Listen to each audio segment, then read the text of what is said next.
Hey, welcome back to Electrician High. We got a new episode for y'all today. We're going to talk about safety and then residential and commercial and what that looks like in the electrical field. So let's get into it.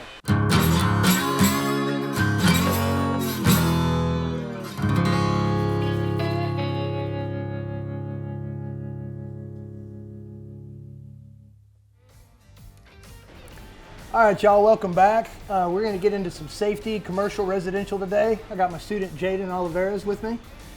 So let's get right into it. So one of the first things I wanted to talk to y'all about, when we get into safety in the electrical field, it's extremely important. That's one of the first things that we do in this shop. Before we do any kind of work in the shop, we focus on safety. All students have to pass the safety exam. They've got to know everything about safety before working with electrical work. Now, my students aren't going to work anything live, but we simulate everything as real as possible. And then after they hook something up, I'll go ahead and energize it, test it out, make sure it works. So some of the things that we're going to kind of talk about today, Jaden's going to check these out and show y'all. He's got some leather gloves there with the rubber insulators on the underside. So that's just one of the many things an electrician will use in the field. We've got high-vis vests. A lot of high-vis vests that we'll use right there. Hey, you can kind of show us that one, Jaden. Yeah.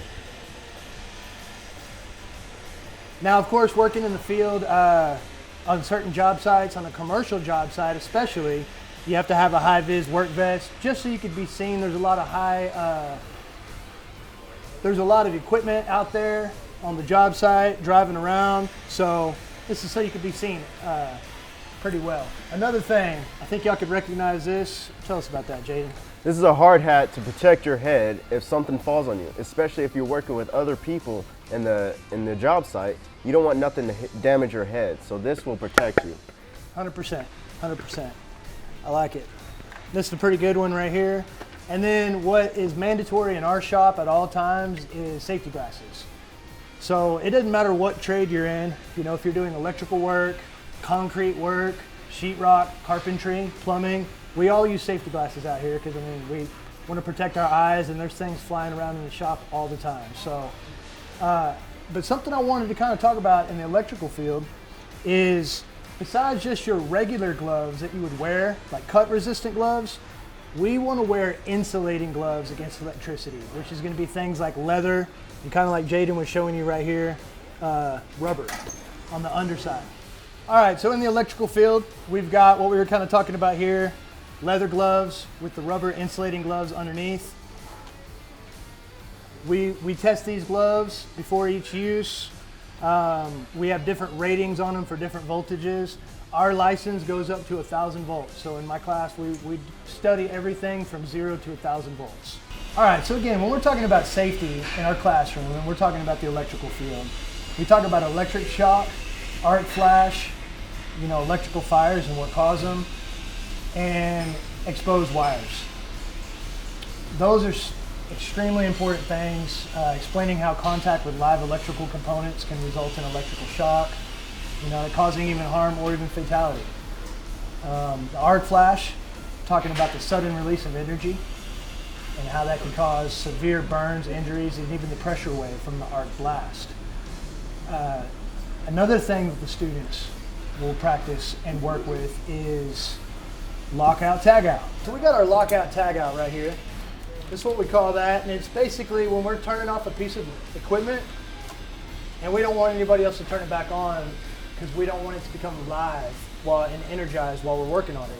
So we have this hasp here that could go over a device, specifically something like a disconnect here where you've got the on and off type switch. So if we're going to go work on a piece of equipment, we might go turn it off. And just so we make sure that nobody can come in there and turn it on, what we'll do is we'll put this hasp over it and through it, preventing the handle from going up. Go ahead and put a lock on it and a tag. A tag is typically, you know, your name, number, company, what you're working on, the date, things like that. Go ahead and tag it, lock it, keep the key. And now you basically, nobody can turn that on, and this is kind of our lockout tagout setup. So this is super important in the electrical field.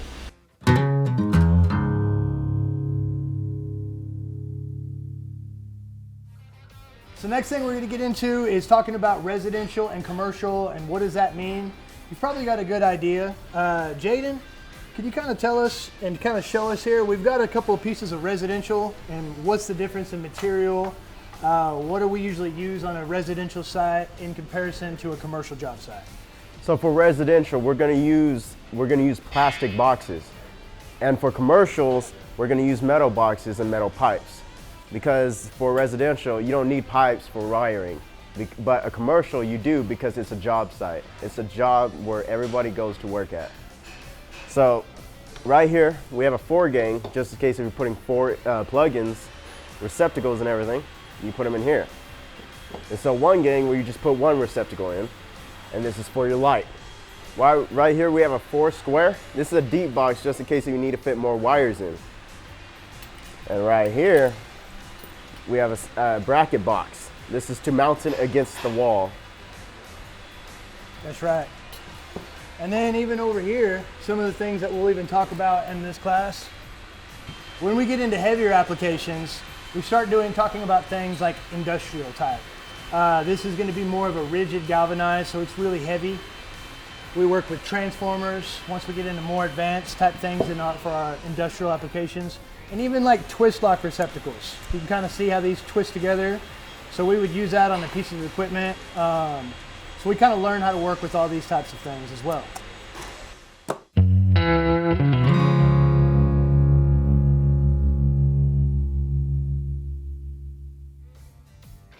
All right, y'all. So, we're back, and since we're talking about safety, we'll get right into it. We got Gage Bremer here, and he's going to kind of talk to y'all about. He's got a GFCI with him, and it's another thing that we do in this class and talk about when we're talking about safety and safety equipment.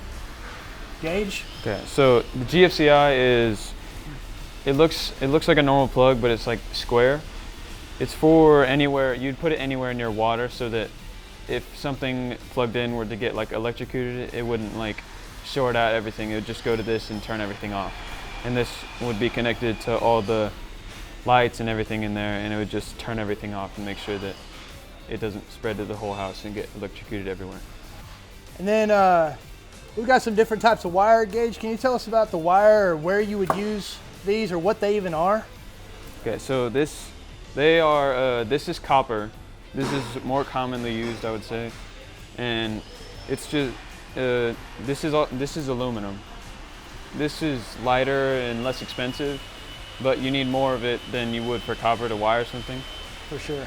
And these would go inside of a conduit in a commercial area, and it would be used to what would it be used to? Yeah, those would pretty much be power something pretty big because of the thickness of the wire there. But we've kind of got the wire insulation stripped off just so they can kind of see the difference between different types of conductors that we would use in the electrical field. And like Gage said, copper is going to be more common, but we definitely use aluminum as well. And then what is this stuff right here?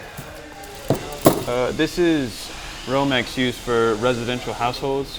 It goes in all the walls in the house, and it connects to all the lights, all the switches, all the receptacles. Everywhere in the house is connected by this inside the walls and everything.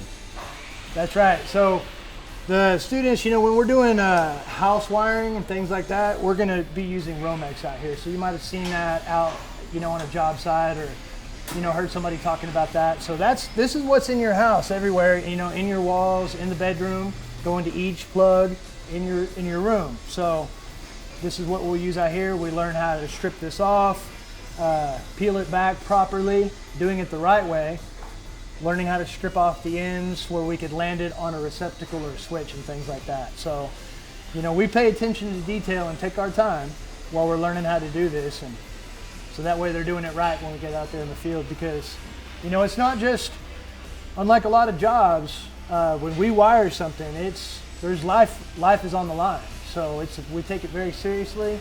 We want to make sure we do a good job so people are safe. All right, well, thanks again for joining us on Electrician High. We got some really cool stuff coming up. We're going to get into the tools of the trade, and we're going to start talking about receptacles, switches, what that looks like, how to wire them, and the tools to do that. So thanks again for joining us, and we'll catch you next time.